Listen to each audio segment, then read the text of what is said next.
আজ ৮ মার্চ আন্তর্জাতিক নারী দিবস।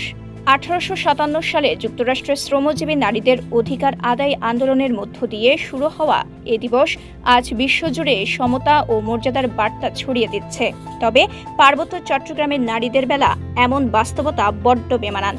এখানকার নারীদের জীবন বৈষম্য ও বঞ্চনায় ঘেরা। ১৮৬০ সালে গঠিত পার্বত্য চট্টগ্রাম জেলা থেকে বর্তমানে রাঙামাটি, খাগড়াছড়ি ও বান্দরবান এই ৩ জেলায় অর্থনীতি ও সমাজে গুরুত্বপূর্ণ ভূমিকা পালন করছেন পাহাড়ের নারী জনগোষ্ঠী। জুম চাষ, কৃষিকাজ, বনজ সম্পদ সংগ্রহ, হাটবাজার ও সংসারের দায়িত্ব প্রায় সব ক্ষেত্রেই আছে তাদের নিরলস পরিশ্রম। জুম চাষ পাহাড়ি জনগোষ্ঠীর জীবিকার অন্যতম প্রধান উৎস। জানা গেছে, শুধুমাত্র রাঙামাটিতে জীবিকার তাগিদে প্রায় ৮০% পাহাড়ি নারী ঘরের বাইরে দৈনিক শ্রমজীবী হিসেবে কাজ করেন।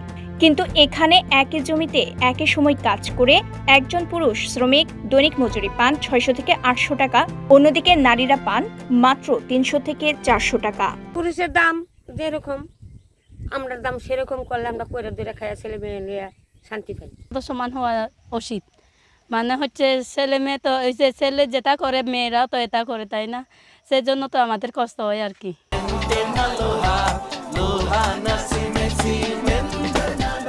অনেক ক্ষেত্রেই পাহাড়ি নারীরা পুরুষদের তুলনায় বেশি মনোযোগ ও পরিশ্রম দিয়ে কাজ করলেও পাচ্ছেন পুরুষের তুলনায় অর্ধেক পারিশ্রমিক। পুরুষরা করে হয়তো বাদুরি ৫০০-৬০০, আমি সমান করি স্বীকৃতি সঙ্গে। নারী উন্নয়ন কর্মীদের মতে কর্মসংস্থান হারানোর আশঙ্কায় অনেক নারী কম মজুরিতেই কাজ করতে বাধ্য হন। তাই সরকারি বেতন কাঠামোর মতো বেসরকারি ক্ষেত্রেও নারী পুরুষের সমান মজুরি নিশ্চিত করা জরুরি।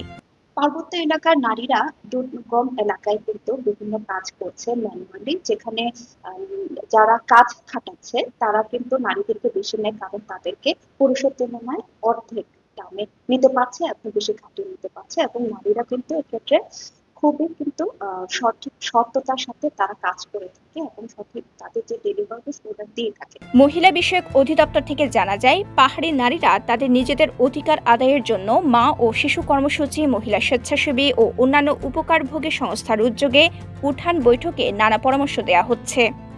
মালিকের কাছে হস্তান্তর করতে হবে, আমাদেরকে সমান মজুরি দেন, আমরা তো ভালোভাবে কাজ করতেছি, কাজ তুলে আনতেছি, তাইলে আপনারা পুরুষের পাশাপাশি পুরুষ যদি ৭০০ টাকা পায় আপনারা ৭০০ টাকা দাবি করেন। এটা কিন্তু আমাদের প্রতিটি উঠান বৈঠকে তাদেরকে এই মেসেজগুলো দিচ্ছি আমরা, যাতে তারা সচেতন হয় এবং তারা নিজেদের অধিকার আদায় করতে পারে। শুধু মজুরি বৈষম্যই নয়, শিক্ষা, স্বাস্থ্যসেবা ও বাজার ব্যবস্থার সীমাবদ্ধতা পাহাড়ি নারীদের অগ্রগতিকে বাধাগ্রস্ত করছে। নারী শ্রমিকদের প্রত্যাশা শ্রমের ন্যায্য মূল্য, সমান মজুরি এবং বৈষম্যহীন একটি ভবিষ্যৎ।